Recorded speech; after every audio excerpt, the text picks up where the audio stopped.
The boy's name was Eliab. He was 7, maybe 8 years old. He had never held a weapon, never shouted a war cry. His fingers were more familiar with fig trees than with fear. The only walls he knew were the ones that cradled his village, catching the wind like a mother's lullaby. But on the 7th day, as the sun scorched the stones of Jericho, everything he loved began to shake. No thunder, no arrows, just the sound of horns, long wild wails from ram's horns that tore through the silence like a blade. Then came the roar. The walls cracked like bone, and the sky, so clear moments before, filled with dust, screams, and something else. Something final. By nightfall, Eliab's world was gone, burned, buried, silenced. And yet his story never appears in Scripture. Only the story of those who destroyed him survives. Because in the pages of the Old Testament, Eliab wasn't a child, he was part of a commandment. Genesis 15 plants the seed. God makes a covenant with Abraham, promising him descendants as numerous as the stars. But that promise includes land, massive territory stretching from the Nile to the Euphrates, a land already inhabited by the Kenites, the Hittites, the Amorites, the Canaanites. They are not guilty of any particular sin. They are simply in the way. Deuteronomy makes it even clearer. When the Israelites finally enter this promised land, they are not to share it, not to negotiate for it, not to coexist. The order from God is chilling. When the Lord your God delivers them over to you, you must destroy them totally. Make no treaty with them. Show them no mercy. These are not metaphors. These are instructions. The 7 nations named in Deuteronomy, Hittites, Girgashites, Amorites, Canaanites, Perizzites, Hivites, and Jebusites, are to be eradicated, their altars smashed, their sacred groves torn down, their people slaughtered, not because they were at war with Israel, but because their very presence was deemed a threat to Israel's future purity. Some apologists argue that these were purely defensive actions, but Deuteronomy 20 complicates that claim. It distinguishes between distant cities and nearby ones. Distant cities may be offered peace, but even then, peace means surrendering and becoming slaves. Cities that resist are to be surrounded, conquered, and purged. All the men are to be killed. Women and children become property. It's a chilling template, not just for war, but for domination. And for cities within the borders of the Promised Land, the command is even more absolute. Do not leave alive anything that breathes. This is not vague or poetic language. It is systematic and deliberate. It is, by modern definitions, ethnic cleansing. The most infamous example unfolds in Jericho. The Israelites, led by Joshua, march around the city once each day for 6 days, accompanied by priests in the Ark of the Covenant. On the 7th day, they circle the city 7 times. The priests blow their trumpets. The people shout. The walls collapse. What follows is not just conquest, it's total destruction.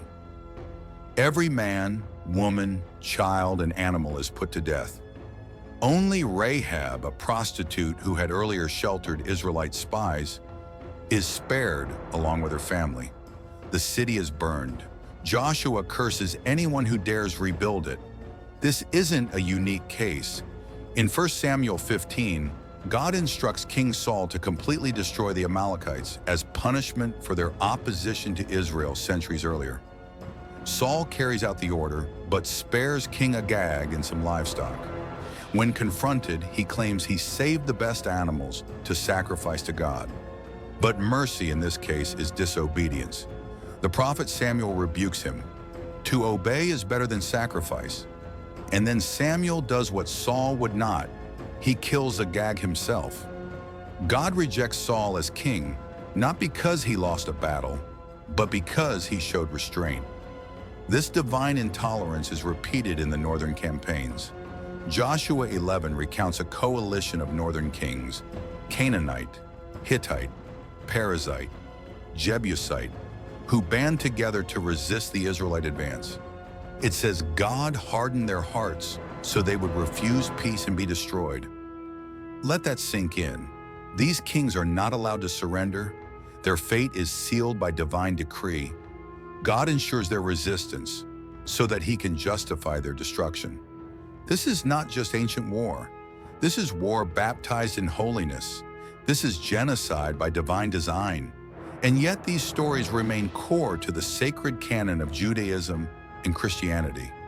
Children are taught the tale of Jericho as a victory of faith. Songs are sung about walls tumbling down, but few mention what happened inside those walls. Few talk about Eliab.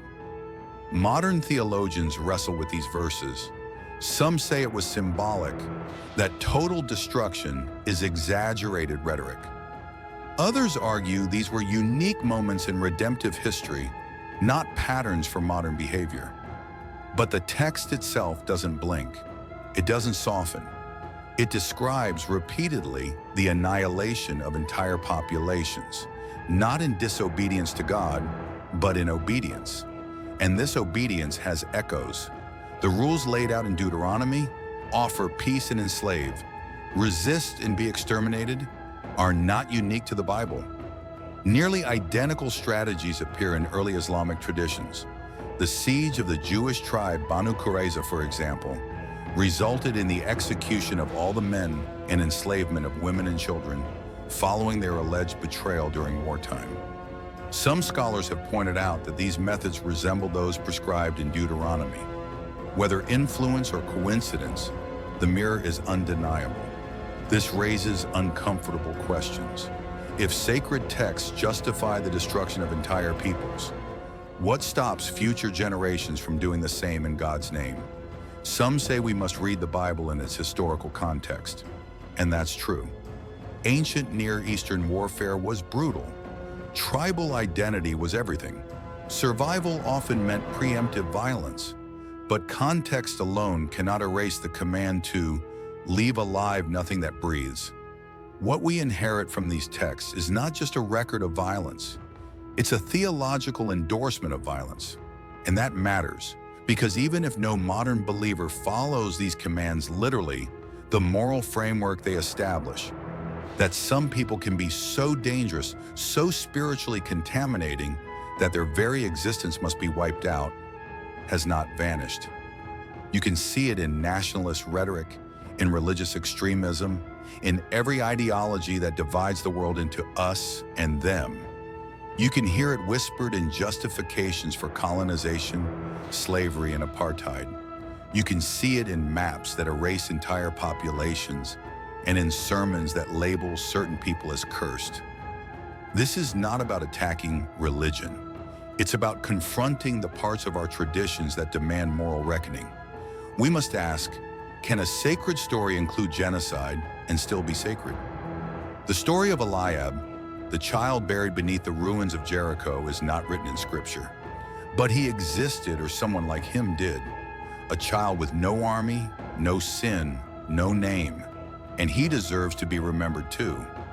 Not as an exception, but as a question. So what do we do with this? We wrestle with it. We study it. We stop glossing over the hard parts. Because the past cannot change, but the future is listening. If this made you think differently about stories we thought we understood, don't let it end here.